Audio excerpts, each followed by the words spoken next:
joining me in the studio, Justin Smith. Kia ora. Te Māori, Andrew. And now, for you, Matariki, I mean, this generally means something that you're involved with, something your family's involved with, getting up at ridiculous o'clock in the middle of winter, freezing cold. This is a space that you're jumping into, right? Yeah, thankfully, somehow I've managed to avoid the early morning ones this year. It's been fantastic. Yeah, it's been a couple there of up at the 4:30 to be at the school at the 5:30, digging, finishing off the pit for the hangi. Thankfully, not this year. Although we will be celebrating this evening, rather. Much more civilized, right? Yeah, well, it's a fantastic opportunity for my children who lead their respective kapahaka to perform and be a part of a collective of schools that are coming together to do a celebration of Matariki. There are people, and a lot of the feedback that I've got to the show on this topic are people that are concerned about what is being taught within the educational system in New Zealand. And hey, nothing against the idea of, hey, God made the stars, let us recognise the Creator in that. There's certainly ways of being able to redeem this. But as a dad, your kids are involved with that. They're getting a different, perhaps, point of view on Matariki. Where do you sit with that?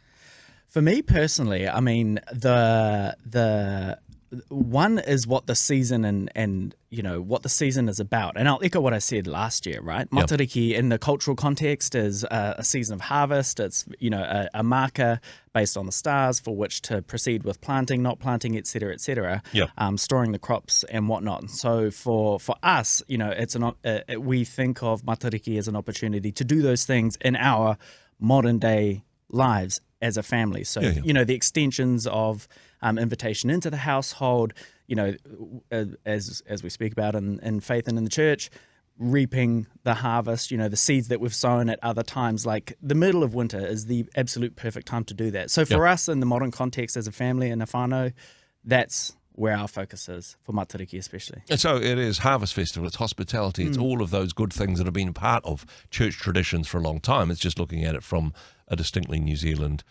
point of view. Yeah. Are there problematic spiritual aspects to it in your view, though?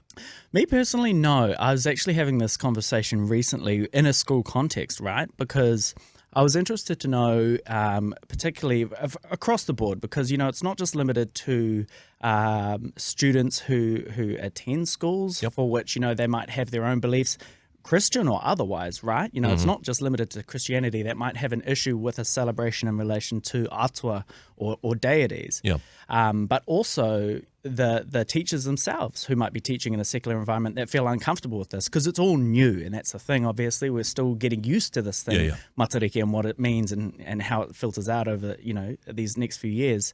But do people have a massive push? Is there, much objection? And I had assumed that there would be, for sure, certain pockets where students or teachers or otherwise have said, we're not comfortable with this. Particularly for me, I find when I have conversations personally, it's when you use the terminology God or gods, with capital G, it was when people start to get really, hold on a second, obviously in Christianity, we have God. Yeah, capital G. Capital A for Atua, right? Well, that's it. What that is over there is obviously just in the face of everything that I stand for and believe in.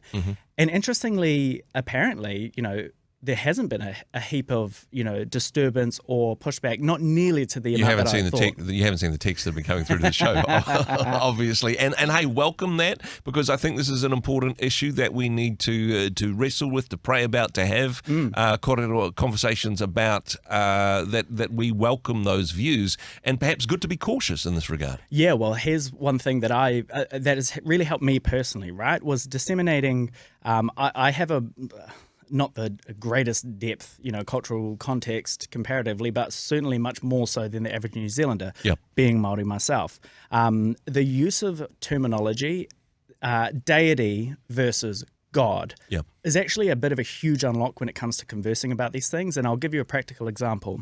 Maori deity, ngā atua e Matariki, Tangaroa is potentially a good example, right? When in the context of thinking that these deities, these atua, are gods, is massively problematic for people, understandably. However, in the context of a deity, Tangaroa, a kōrero that I heard recently that made a lot of sense was Tangaroa is less so much the god or deity of the ocean, but rather is in fact the ocean itself, because the ocean has behaviors. It has, it's the personalization of the ocean. It can be calm, it can be angry, it can be et cetera, et cetera, et cetera. Therefore, Tangaroa is not the god of the ocean, but as a deity, it's the personification of the ocean as a deity, which is just a bit of a softer way to start conversing about these things in these spaces. I can see how that works. Tangaroa is the ocean, not the god of the ocean.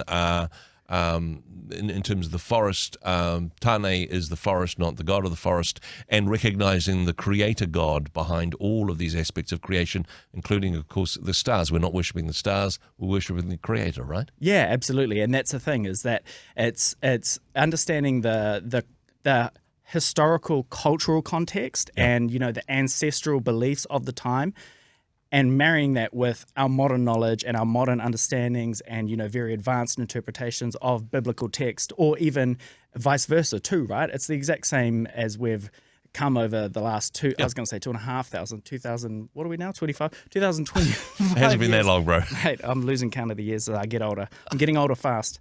But, over these last 2,000 years, we continue to understand and pore over the text and meditate, on the Bible and scripture and gospel and meaning and our own lived experiences with our faith. So too do we have to do with the cultural history of New Zealand, which is very young. Very young indeed, and I think the important thing to recognise is, as the scripture, as the gospel has been incarnated into different cultures and traditions around the world, then it incorporates some aspects of the culture which it is reincarnated into. I don't mean reincarnated in a dodgy way. Careful. I'll get text on that one as well. Hey, well, thank you so much for bringing your perspective, Justin, to this conversation. Thanks for being on the program today. Anytime. Hey, thanks very much for joining us in the Rhema studio. Thanks very much for watching the interview. It's kind of nice to have an audience, actually. And if you did like what you watched, then do give us a like, do give us the thumbs up. And if you'd like to see more interviews like that one, or perhaps even better, subscribe and those interviews will come straight to you. Don't forget to turn on your notifications, and we'll see you in the next one. Cheers.